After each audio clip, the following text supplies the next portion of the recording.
Next up we have Amy McManus. She is the CEO and founder of AM Marketing. She's actually going to talk to us about something that I think has been quite a popular topic as of lately. It's imposter syndrome. I think a lot of people in our industry probably suffer from that. So Amy's going to talk to us about how you can either keep up or give up.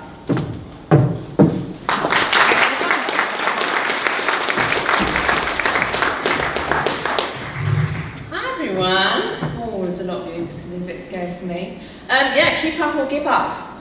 So I am McManus. I'm the CEO and founder of AM Marketing. We are a digital specialist agency based in Canterbury, and we've got quite a lot of awards. We know what we're doing, but as I like to tell people, this is sort of like the top hits. When you see a speaker, you go and talk to another company, you see a consultant, they give you like the little thing, oh, we've done this and this and this. This doesn't show the burnout.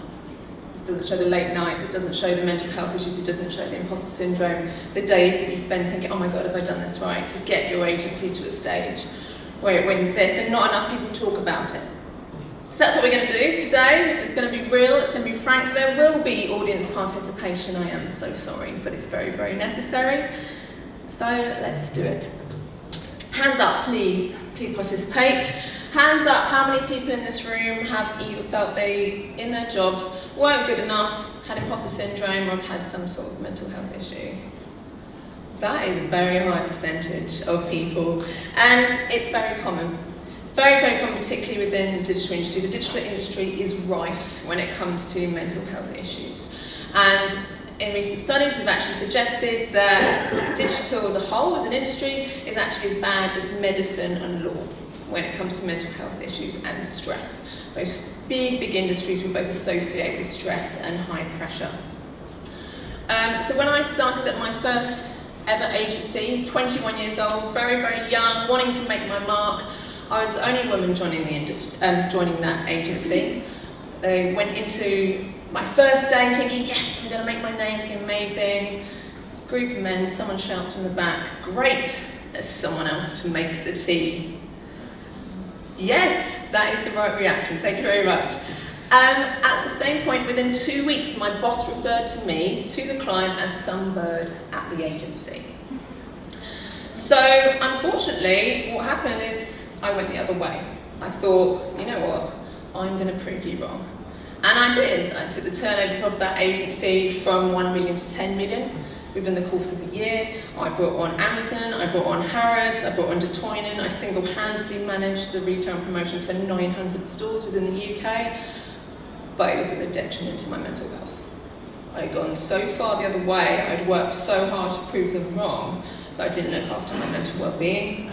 I spent every night working late nights, early mornings. One November I spent 3 days at home because I was on the road so much, and it wasn't worth it, and that's when I had my first burnout. So a few jobs later, I hadn't learned my lesson. Another couple of burnouts later, I hadn't learned my lesson, and it came to starting my own agency.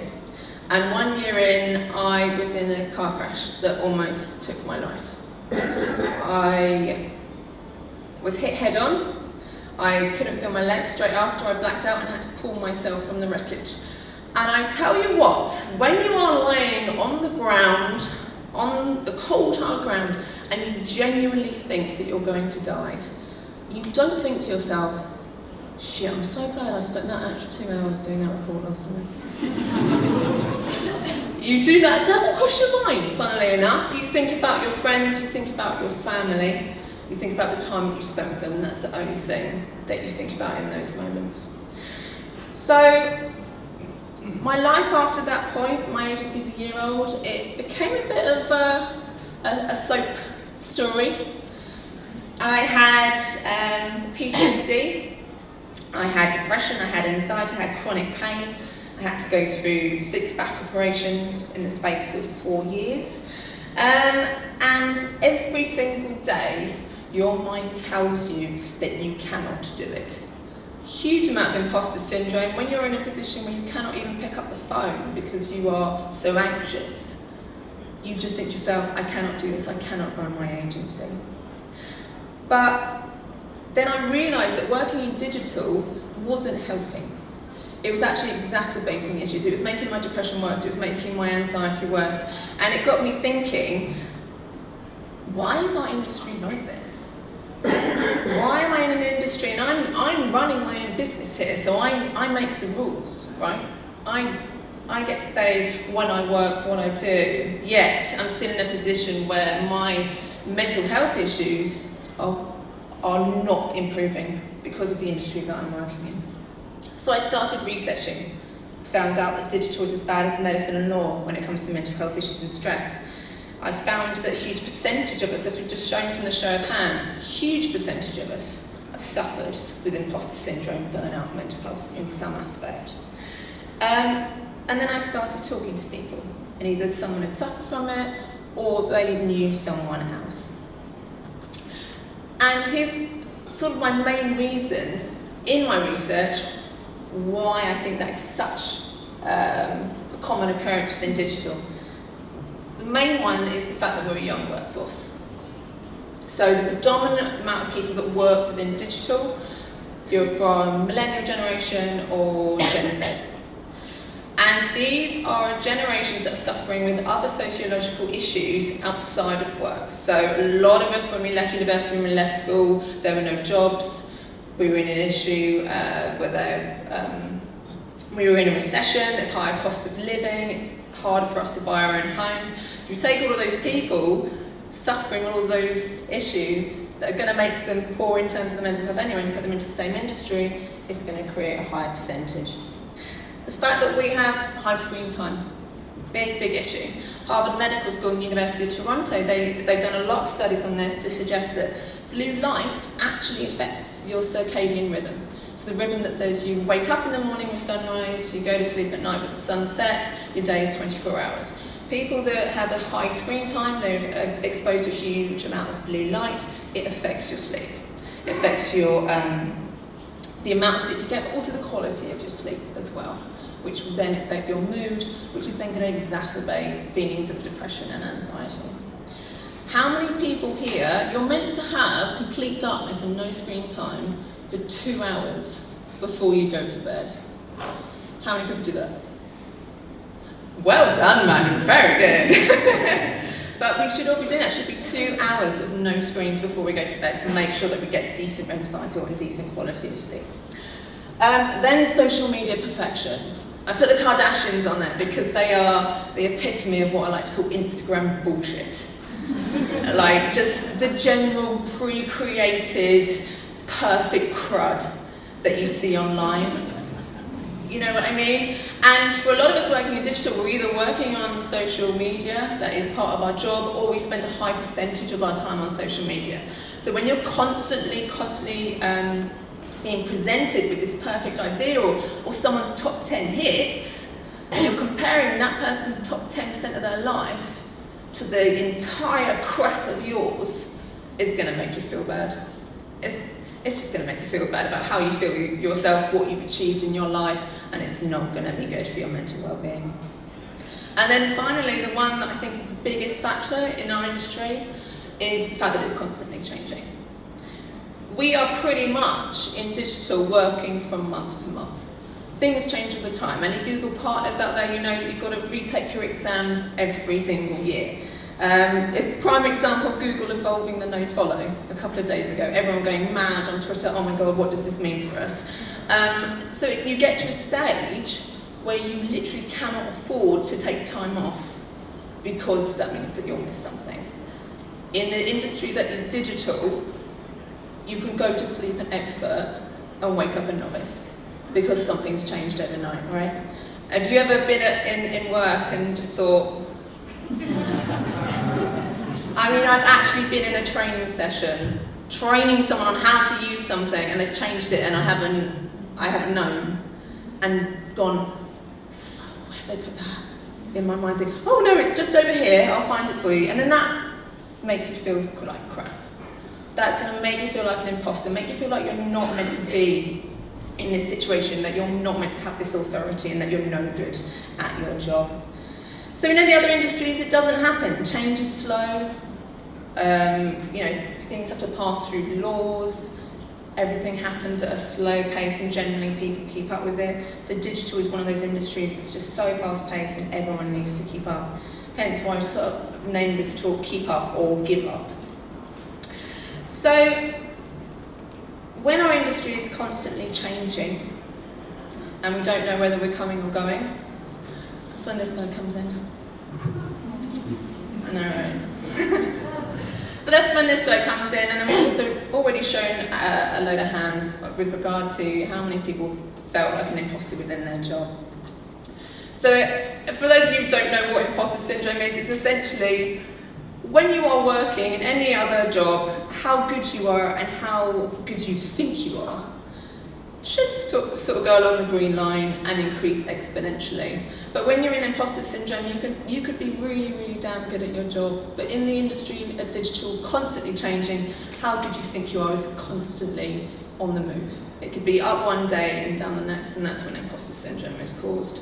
And why so many people in digital suffer with it. There is an opposite, which many of my bosses have suffered with in the past, called Dunning-Kruger effect.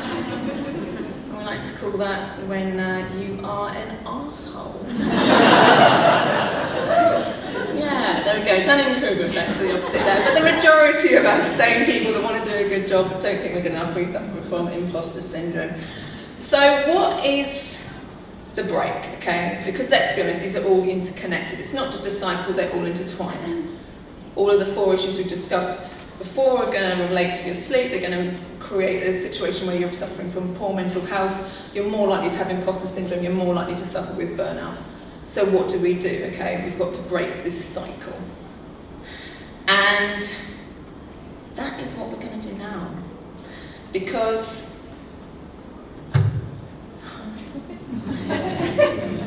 someone at the back just literally just went, oh.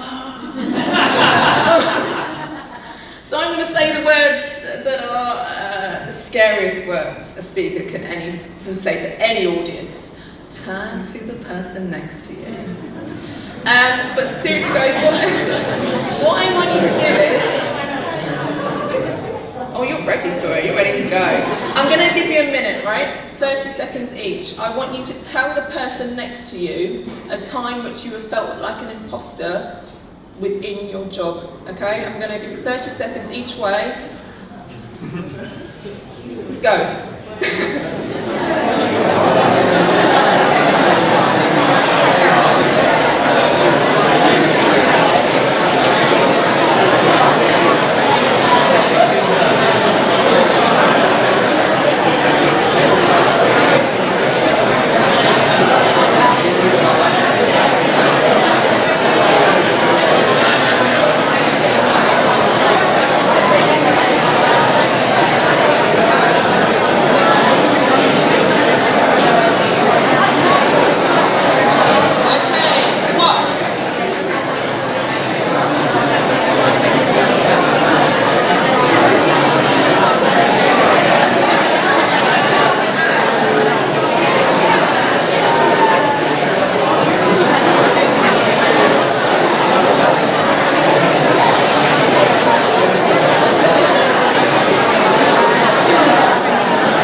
Did anyone in this room judge the other person for their story? No. Did anyone in this room think, you know what, that made me feel a bit better? Because, honestly, you didn't know what you were going to do, and in me just saying, you had your story ready, and it was just boom, you're gone. And which shows what an issue imposter syndrome is within our industry. The fact that you have that story ready to go to say to the person next to you. But it's only through actually talking about that with other people are we going to start to feel better about ourselves. It's only when we get rid of the crud online and realise and talk to the person next to us that actually that's not real, that's what's happening. And most people are feeling the way that you're feeling. That's the only way that we're actually going to start to stop the mental health issues that we have within the digital industry. So this is a great quote that I run my agency by, and it's basically, you don't want to start talking to someone, whether it be a colleague, whether it be someone that you are managing, whether it be part of your agency, or even just a friend. You don't want to start that conversation when the issue is already happening.